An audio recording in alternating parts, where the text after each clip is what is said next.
जय संविधान, जय मंडल, जय जोहार। आज कुंदर की विधानसभा में इस चुनावी सभा में जब मैं अपनी बात को शुरू कर रहा हूं तो सर्वप्रथम मैं सभी धर्मों में जन्मे सभी संतों, गुरुओं और महान पुरुषों को नमन करता हूं। उनमें भी राजपिता ज्योतिबा फूले, छत्रपति साहू जी महाराज, डॉक्टर बाबा साहब अम्बेडकर, संत राम बीए प्रजापति, बाबू जगदेव प्रसाद कुशवाहा, जननायक कपूरी ठाकुर, महामना रामस्वरूप वर्मा, चौधरी चरण सिंह जी, कोतवाल धन सिंह गुर्जर जी और मान्यवर दीना माना वाल्मीकि साहब के साथ साथ हमारे राजनीतिक गुरु मान्यवर साहब श्री काशीराम जी को भी नमन करता। और आज इस सभा में उपस्थित कुंदर की विधानसभा की महान जनता का जो बहुत बड़ी संख्या में यहाँ उपस्थित हुई है, कर पा रही है, बैठी है, मैं उनका भी बहुत बहुत धन्यवाद करता हूँ। इस मंच पर उपस्थित आजाद समाज पार्टी, भीम आर्मी के सभी सम्मानित नेताओं का, यहाँ इस चुनावी सभा में कार्य कर रहे सभी नेताओं कार्यकर्ताओं का, विधानसभा के प्रभारियों का, जिले संगठन बूथ सेक्टर के स्वाभिमानी नेताओं का, प्रदेश के अध्यक्ष जी का, उनकी टीम का मैं दिल की गहराइयों से बहुत बहुत धन्यवाद करता हूँ। साथ साथ हमारे लीगल सेल का, मिशन 78 की टीम का और किसान मोर्चा की टीम का भी मैं धन्यवाद करता हूँ। जब मैं यहाँ के लिए चला था तो मेरे मन में ये बात थी कि गर्मी बहुत ज्यादा है और सभा की तैयारी कैसी होगी, लेकिन जैसे जैसे मैं आगे बढ़ता रहा और आप लोगों का ये ऐतिहासिक हुजूम देख के मेरा मन कहता है कि कुंदर की विधानसभा हम लोग बहुत अच्छे मतों से जीत रहे हैं। इसके लिए मैं आपको अभी से बधाई देता हूं। मेरे पास इंटेलिजेंस की रिपोर्ट भी है, जो रिपोर्ट ये कहती है कि भाई चांद बाबू ने जिस तरह से लंबे समय से यहाँ मेहनत की है और पिछली बार भी 2022 में जब उनको मौका मिल रहा था तो उनसे वो मौका छीनकर उनकी मेहनत को खामोश कर दिया गया। इस बार यहाँ के नेताओं ने, यहाँ के कार्यकर्ताओं ने, यहाँ की टीम ने ये तय किया कि भाई चांद बाबू जो ईमानदार छवि के और संघर्ष करने वाले और कुंदरकी में बदलाव करने वाले नेता हैं, उनको हमें मौका देना चाहिए। तो मैं आप सबका आभार प्रकट करता हूं कि आपने उस फैसले को दिल से स्वीकार किया। साथ साथ जिन साथियों को मौका नहीं मिला है, हमारे डॉक्टर साहब, मस्तूर भाई और तमाम साथी, मैं उनसे भी कहना चाहता हूं कि उनको ज्यादा मेहनत करनी है कि उनकी मेहनत को देखकर पार्टी ये फैसला ले कि अगली बार आने वाले विधानसभा चुनाव में उनको भी कहीं ना कहीं मौका देके आगे बढ़ने का, आपकी सेवा करने का अवसर प्रदान किया जाए। सम्मानित साथियों, ये चुनावी सभा है, की सुनती है न कर्मचारियों की सुनती है, यहाँ तक कि अपनी पार्टी के कार्यकर्ताओं की भी नहीं सुनती है, वो सिर्फ तानाशाही करती है। उत्तर प्रदेश में क्या हाल है आपको देखना समझना पड़ेगा। कोई भर्ती ऐसी नहीं है जिसमें घोटाला ना होता हो, कोई भर्ती ऐसी नहीं है जिसमें आरक्षण के साथ छेड़खानी ना होती हो, कोई भर्ती ऐसी नहीं है जिसमें ईमानदारी से भर्ती प्रक्रिया पूरी करवा के नौजवान लोगों को मौका मिले। सरकार के पास कोई योजना नहीं है कि गांव में रहने वाली महिलाओं को उद्योग धंधे लगा के, कुटीर उद्योग लगा के रोजगार देने का काम किया जाए। सरकार के पास कोई योजना नहीं है कि पढ़े लिखे नौजवानों को, जिनको उनके माँ बाप ने अपना खून पसीना लगाकर पढ़ा लिखा के तैयार कर दिया है, उनको उनके पैरों पे खड़ा किया जाए, नौकरी रोजगार दिया जाए। ऐसी कोई योजना सरकार के पास नहीं है। और तो और सरकार के पास तो इतनी इच्छा शक्ति में नहीं है कि वो ग्रामीण क्षेत्रों में उद्योग धंधे लगवा के यहाँ के पढ़े लिखे नौजवानों को रोजगार देने का काम करे। मुझे रात को समझना है कि 300 साढ़े 300 रुपए की मजदूरी से, 400 रुपए की मजदूरी से आपको सम्मान का जीवन नहीं मिल सकता है। अगर सम्मान का जीवन चाहिए तो फिर आपको ताकत बनानी पड़ेगी, क्योंकि बिना राजनीतिक ताकत के न आप अपने आप भला कर सकते हैं, न ही अपने परिवार को आत्मसम्मान और सम्मान की जिंदगी दे सकते हैं, न ही माँ बहनों को सम्मान का जीवन दे सकते हैं, न ही अपने घर परिवारों को इतना मजबूत और संपन्न बना सकते हैं कि आप ये महसूस करें कि हमारे परिवार सम्मान का जीवन जी रहे हैं। आप जानते हैं, मैं तो आपके बीच से निकल के आया और आज भी आपके बीच में रह के इस लड़ाई को लड़ रहा हूं। और आप ये भी जानते हैं, कभी मैंने आपका हाथ नहीं छोड़ा, चाहे उत्तर प्रदेश हो, चाहे मध्य प्रदेश हो, चाहे राजस्थान हो, चाहे कोई और सूबा हो, बिहार हो, दिल्ली हो, हरियाणा हो, पंजाब हो या उत्तराखंड हो, जहां जहां आपके ऊपर, आपके अधिकारों के ऊपर किसी भी सरकार ने हमला करने का काम किया, आप पर जुर्म जाति ढाने का काम किया, भीम आर्मी के साथियों ने, आजाद समाज पार्टी के साथियों ने और चंद्रशेखर आजाद ने कंधे से कंधा मिलके इस लड़ाई को लड़ने का काम किया और उस आवाज को उठाने का काम किया। मैं आज भी नहीं भूला हूं, मैं आज भी नहीं भूला हूं। यही मुरादाबाद के पास में एक पार्क पे बाबा साहब अम्बेडकर की मूर्ति लगाने की सजा एक नौजवान को मिली थी और पुलिस की गोली से उसको छलनी कर दिया गया था। उसकी माँ उसको अपने पल्लू में रखे रो रही थी और मीडिया से अपील कर रही थी कि भाई चंद्रशेखर आजाद तक संदेश पहुंचा दो कि मेरे बेटे को न्याय दिला दे। चुनाव चल रहा था लोकसभा का, मैंने चुनाव को पीछे छोड़ दिया और मैं यही रामपुर पहुंच के मैंने उस परिवार की आवाज उठाने का काम किया और उस परिवार को न्याय दिलाने का काम किया।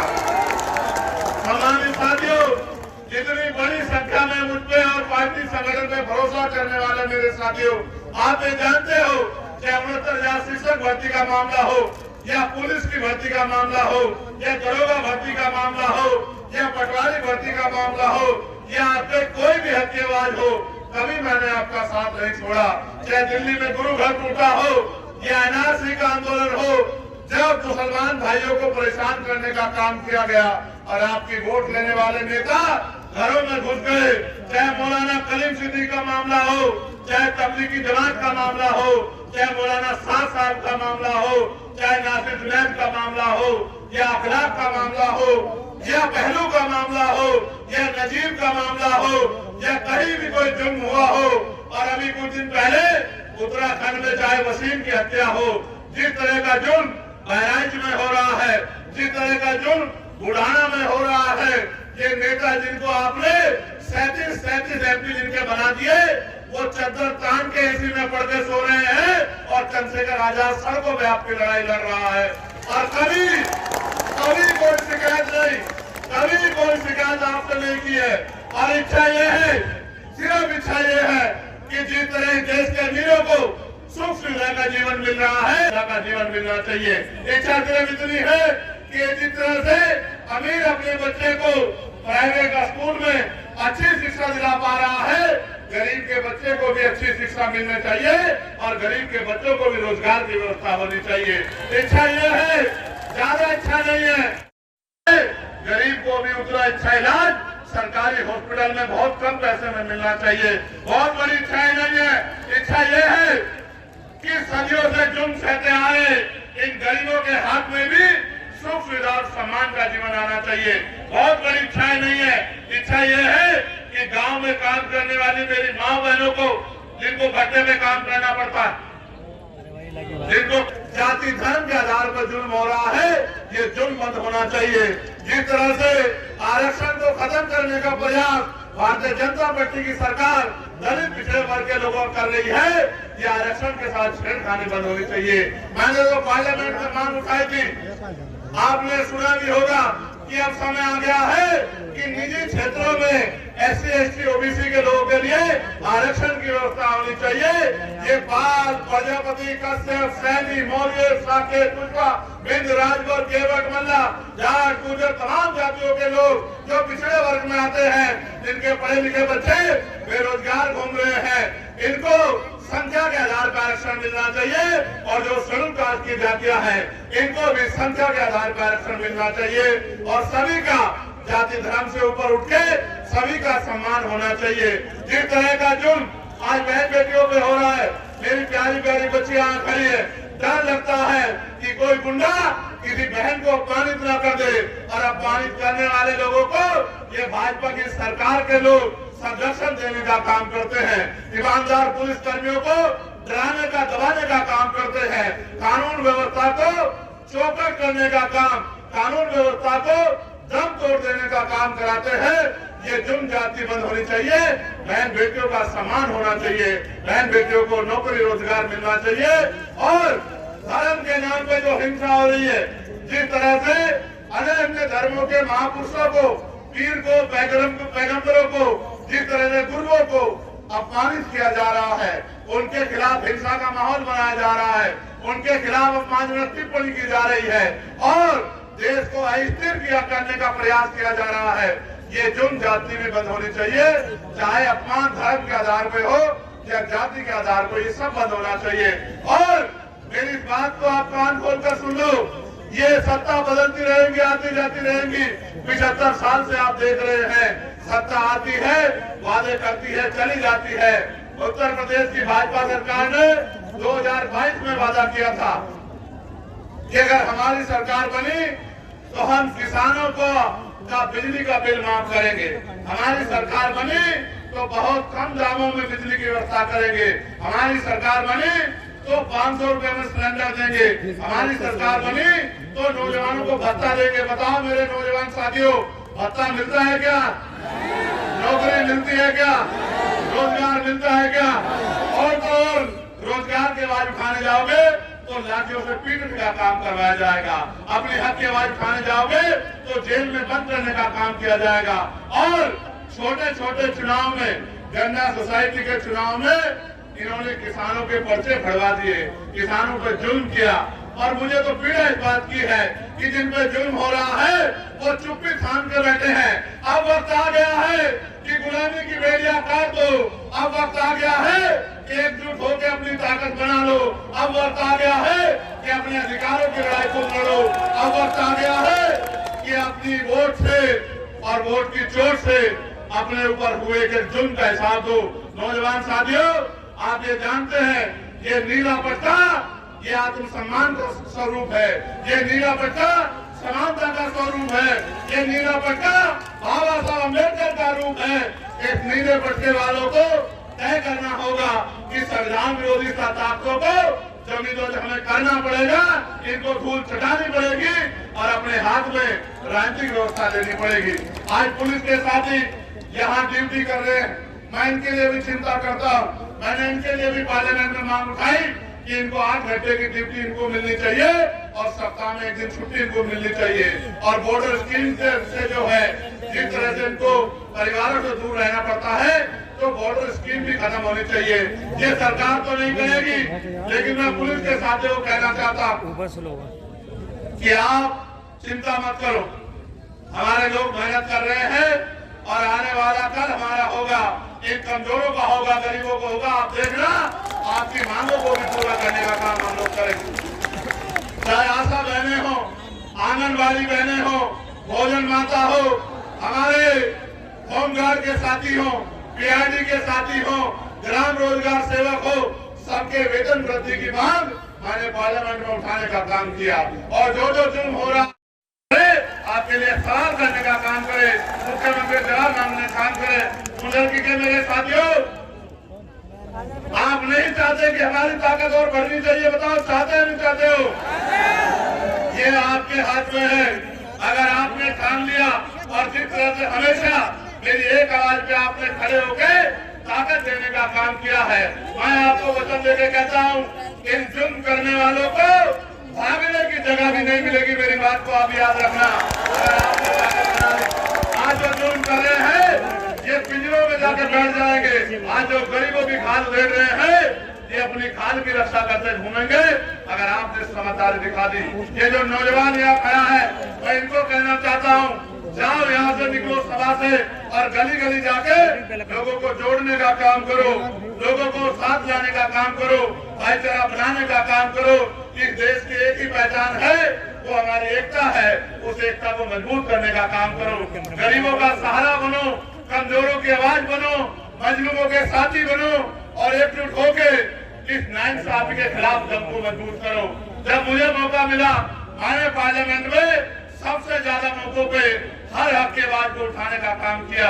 लेकिन कभी कभी तकलीफ होती है कि असेंबली में जिस तरह से उत्तर प्रदेश में करते हैं, अभी यहाँ संभल में 90 परिवारों को जो 50 साल से ज्यादा समय से रह रहे थे बैजोई में, उनके घर जो है तोड़ दिए, सील लगा दिए। आप ये बताओ, सरकार गरीबों को घर देती है, गरीबों के घर तोड़ती है? बताओ। लेकिन आज की सरकार तो गरीबों से उनका घर छीन रही है। इसका मतलब ये सरकार गरीबों की सरकार नहीं है, ये पैसे वालों की सरकार है। इन पैसे वालों की सरकार के कुंडे बंद करने का समय आ गया है और आपका मौका है, औरों को नहीं मिला। उत्तर प्रदेश के बहुत सारे लोगों को ये मौका 2027 में मिलेगा, लेकिन आपको ये मौका 2024 में मिल गया है। जो कारनामा नगीना के लोगों ने करके दिखाया वो कारनामा आप भी दोहरा सकते हो। नगीना में मुझे हराने के लिए इन्होंने एडी चोटी का जोर लगा लिया। चाहे इंडिया अलायंस के लोग हो या इंडिया अलायंस के लोग हो, सब लोगों ने पूरी ताकत लगाई। क्यों? वो बीजेपी से नहीं लड़े कि जो चंद्रशेखर आजाद 1 साल पहले कुछ भी नहीं था, तब भी अपने साथियों के साथ जुल्म को रोकने के लिए मैदान में रहता था, सड़कों में रहता था। अगर वो ताकत में चला गया तो ना कोई जुल्म कर पाएगा, ना कोई गरीब डरेगा, ना किसी को डरा के वोट लिया जाएगा। इसलिए जानबूझ के मुझे रोकने के लिए जोर लगाया। मैं इस मंच के माध्यम से नगीना के साथियों का धन्यवाद करता हूँ और नगीना जाके मेहनत करने वाले हर एक शख्स का धन्यवाद करता हूँ। और जो आशा विश्वास उन्होंने मुझ पर दिखाया था, मैं वचन देता हूँ मेरे खून का एक कतरा हमेशा उनके लिए समर्पित रहेगा और जब तक मैं जीऊंगा उनकी लड़ाई को मैं हर पड़ल पे लड़ने का काम करूंगा, उनकी ताकत बनाने का काम करूंगा। मैं आपको भी कहता हूँ, यहाँ बड़े बड़े नेता आएंगे, बड़े बड़े कुर्ते वाले आएंगे, बहुत बड़े बड़े नाम वाले आएंगे और वो सब आपको ये कहेंगे कि भाई ऐसा मत करो, वैसा मत करो। लेकिन आप बताओ, क्या इस एक सीट से उत्तर प्रदेश की सरकार बदल जाएगी? क्या इस एक सीट से उत्तर प्रदेश की सरकार बन जाएगी? ना बन सकती, ना गिर सकती। लेकिन एक काम जरूर होगा, जो लोग आपको अपना गुलाम समझते हैं उनको ये सबक जरूर लग जाएगा कि अगर इनसे वोट लोगे और इनका काम नहीं करोगे तो ये अपना फैसला भी बदल सकते हैं, ये किसी और को भी ताकत दे सकते हैं। मैं तो आपसे कह रहा हूं, आपको वोट डालनी है, मेरी 2 बातों पे गौर कर लो। पहली ये कि ये मत सोचो कि चांद बाबू लड़ रहा है, ये सोचो कि हम खुद चुनाव लड़ रहे हैं। ये सोचो कि हम खुद चुनाव लड़ रहे हैं और इसलिए लड़ रहे हैं कि हमें ताकत चाहिए इन गरीबों के आंसू पूछने के लिए, इन पे होने वाले जुल्म को रोकने के लिए, अपने भाइयों को रोजगार देने के लिए, अपने टूटे हुए कच्चे मकानों को पक्के बनाने के लिए और अपनी हिस्सेदारी के लिए। इस बात को सोच के मैदान में उतरो। हम बाबा साहब के सिपाही हैं। बाबा साहब ने कहा था कि ये वोट हमारा हथियार है और हथियार का प्रयोग समझदारी से करना चाहिए। अगर हथियार का प्रयोग समझदारी से नहीं किया तो आपको नुकसान होता है। 2 धारी तलवार है। अगर आपने जिम्मेदारी से, समझदारी से मेहनत करके वोट दी तो हाजी चांद बाबू जीतेंगे और आपकी ताकत बनेगी।